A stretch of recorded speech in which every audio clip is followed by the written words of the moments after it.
गिबियावनो आं बयनोबो आंनि खुलुमनायखौ बावहरो। आंनि मुङा Roseline Daimary। आंखौ न'आव बयबो रजे होननानै गाबज्रियो।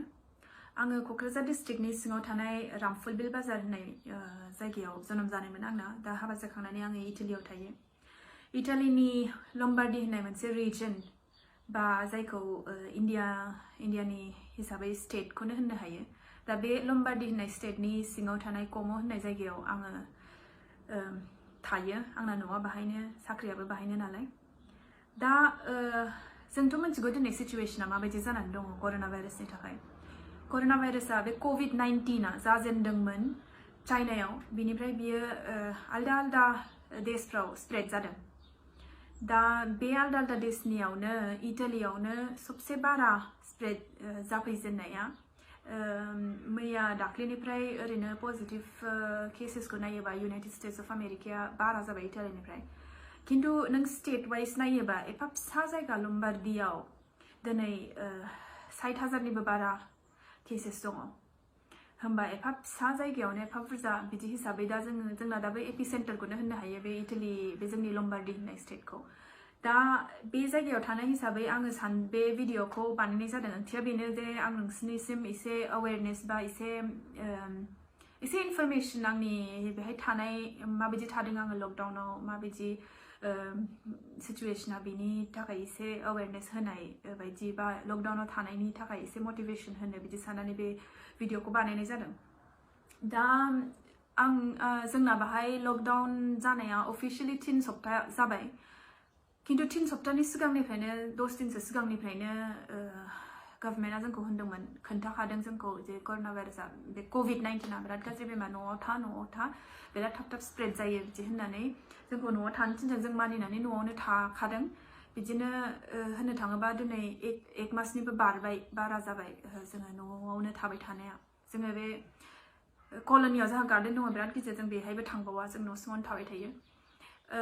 2 सप्तायाव खेबसे ओंखारलाङो जाग्रा लोंग्रा थाव संख्रि बायहैनो थाखाय।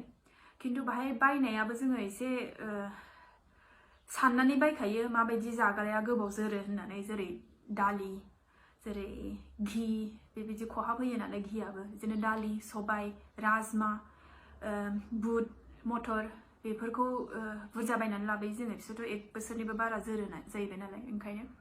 ओमफ्राय बिदिनो दा इसोरनि अननायाव बोथोराबो बारा गरम नङा बाहाय, ओंखायनो माबाफ्राबो मैगं थाइगंआबो बारा रानाखै थाब खामसालियाव दोनबाबो। बिदिखायनो जोङो 2 सप्तासिम थानो हानाय जादों आरो बाहाय। दाथ' बयबो मानिबाय बाहाय लकडाउनखौ, रावबो ओंखारा। नों लामायाव थांबा नों रावखौबो नुनाय नङा, खालि सोरबा मुलि सारनाय बिदि मानसिफोरखौल' नुगोन।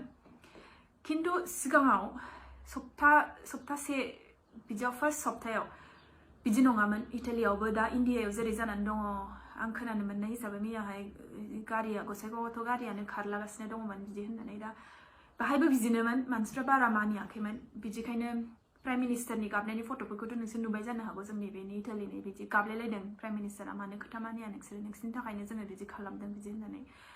दा बाहाय बिदिनो मानियाखैमोन। किन्तु 1 सप्तासोनि उनावहाय नुबाय मानसिफ्रा जे सानसेयावनो 1200 गाहाम गोदान मानसिफ्रा पजिटिभ जाबाय। सानसेयावनो 100 जन गाहाम मानसि थैबाय। आरो बेनिफ्राय गिदिरसिन खोथाया जाहैबाय जाय पजिटिभ जादों बाहायनो सोरहाबा सिनायनाया दङ, सोरहाबा सोरनिबा लोगो, सोरनिबा खुरमा बिदि जाय थैबाय बे सोरनिबा बिबै, सोरनिबा बिबौ, सोरनिबा बिमाय बेबायदि जाजेनबाय। होमबासो मानसिफ्रा बागदावनाया फैबाय मानसिफोरनाव। होमब्लासो मानसिफ्रा न' सिङाव थानाया एसे स्ट्रिक्टलि गोसो जानानै थानाय बिदि जाबाय। बेनिफ्रायसो मानसिफ्रा ओंखाराखसै। नांथारगौबाल' ओंखारो, सोरबा मुलि बायहैनो बा सोरबा जाग्रा बायहैनो बिदिबाल'। दा इन्डियाया बिदि भुलखौ खालामनो नाङा। स्पेसियेलि जोंनि बर'लेण्डनि मानसिफ्रा, जोंनि बर'फ्रा बिदि भुलखौ खालामनो नाङा। बुंनो थाङोबा जोंनाव इन्डियायाव दाबो स्प्रेडआ एफा बुरजा नङा, ओंखायनो दाबो हमथानायनि क्षमता दङ। जोंथ' मिथिगौ बेहाथ' मुलि गैया दिनैसिम, आरो मुलि ओंखारगौ माने बोसोरसेयानो थांनो हागौ। जों ओरैनो खोनालाबायदों ओरै मुलि ओंखारनोसै, ओरै माबा मोनसे क्ल'र'कुइन बेबायदि बायदिसिना होननानै, किन्तु बेफोरो गासिबो बेनि मुलि नङा।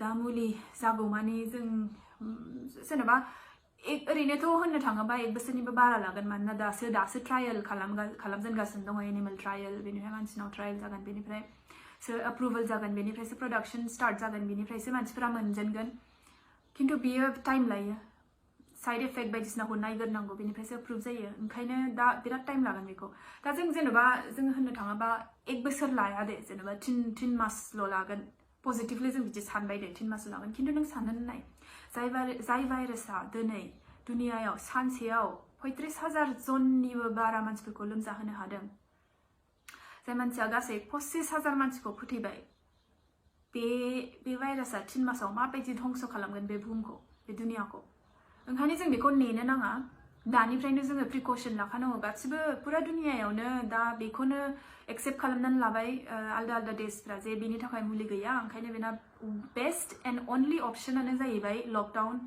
प्रिभेन्सन थ्रु कनफाइनमेन्ट बेनो जाहैबाय स्प्रेडखौ बन्द खालामनाय जायनाव जाबाय बेनावल' जाथोंसै बे हामबाथाय थिग जाबाय खिन्थु बेनिफ्राय आलदा मानसिनाव बारस्लायनाङा बिदि होननानै बे प्रिकसनारि मेजरानो जाहैबाय लकडाउन न'आव था आलदा मानसिफोरजों दा लोगो हम 1 मिटार डिस्टेन्स मेनटेन खालाम बेबायदि होननानै दा ओंखायनो बेखौ आङो आंनि बर' रायजो राजा बिदा फंबाय बिब' बिनानाव बयनिबोसिम खुलुमहरनाय जादों रिक्वेस्ट खालामनाय जादों जे नोंसोर हायोबा नोंस्रा क्षमता दङबा न'आवनो थाथार प्लिज न'आवनो था जोंना दाबो एफा लेट जायाखै इटालिनि बायदि सिचुवेसन जानो नाङा जोंनि इन्डियायाव मानोना जों नायनो थाङोबा बड'लेण्डआव जोंनि हेल्थ केयार सिस्टेमा माबायदि जोंना हस्पिटाला सोरहाबा माबा प्रेसारजों माबा मोनसे बेमार जादोंबा प्रेसार जादोंबानो जोङो सिलिगुरियाव लांनांगौ जायो जोङो चेन्नाइ दिल्लीयाव लांनांगौ जायो साननानै नाय दिनै कर'ना भाइरासनि थाखाय नोंना माबा मोनसे अर्गाना गाज्रि जायोबा मानोना कर'ना भाइरासआ माल्टिपल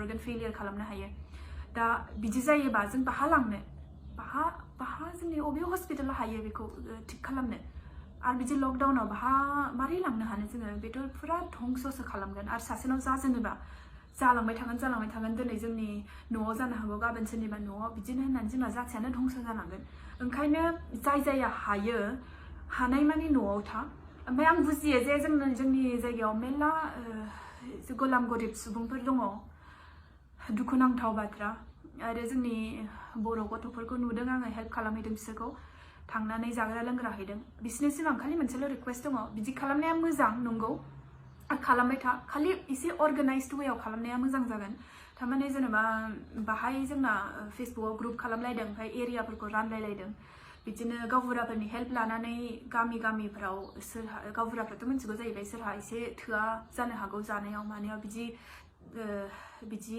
एरियाफोरखौ बिदि रानलायलायनानै बे गामिखौ सोरबा सासेया नाय सानै साथामा नाय आलदा गामिखौ सोरबाया नाय बिदि ओमफ्राय जेनेबा टाउनफ्रावथ' बिदिनो गरिब गुन्द्राफ्रा मेरला जानला मेरला लामाफ्रावनो थालाबायो बेबायदियावबो जेनेबा एरिया रानलायलायोबा मोजां जागोन मानोना नोंसोरथ' अननानै थांदों जानो हागौ न' खिन्थु साननानै नाय नोंसोरनि गेजेराव सोरबा सासेया पजिटिभ दंबायबायोबा खिन्थु सिम्पटम्सआ देखायथ'वाखै नोंसोर लोमजाथ'वाखै दासिमबो खिन्थु नोंसिनाव भाइरासआ हाबखाबाय बिदिबा नोंसोरो बे न' बे गोरिब गुन्द्रानाव भाइरासखौ रोगानानै लांनायसो जागोन ओंखायनो दा बिदि अर्गानाइज्ड हिसाबै माव खामानिखौ ओमफ्राय आरो मोनसे बिराद इम्परटेन्ट खोथाया जाहैबाय 1 मिटार डिस्टेन्सखौ मेनटेन खालामथार बिदिनो होबोबा जेन'बा एसे गोजाननिफ्राय होबो बेबायदि खालाम आरो बे दुखुनांथाव खोथा दा जोंहा मेरलाहानो न'खराव बोराय बुरि दङ जानो हागौ बिबै बिबौ बा बिमा बिफा जाय गामियाव आलदा थायो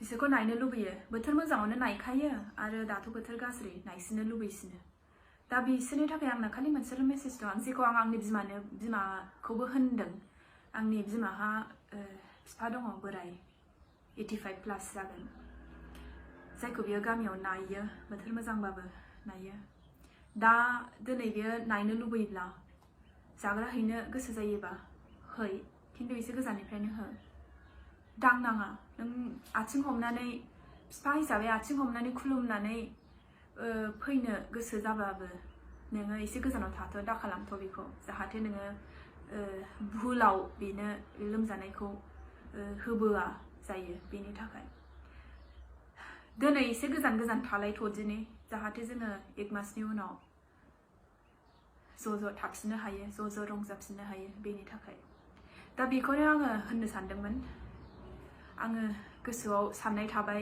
जे आंनि बे भिडिअजों सोरहाबा एसेब्लाबो एसे हेल्प बा मटिभेट जागोन बिदि होननानै गोजोन्थों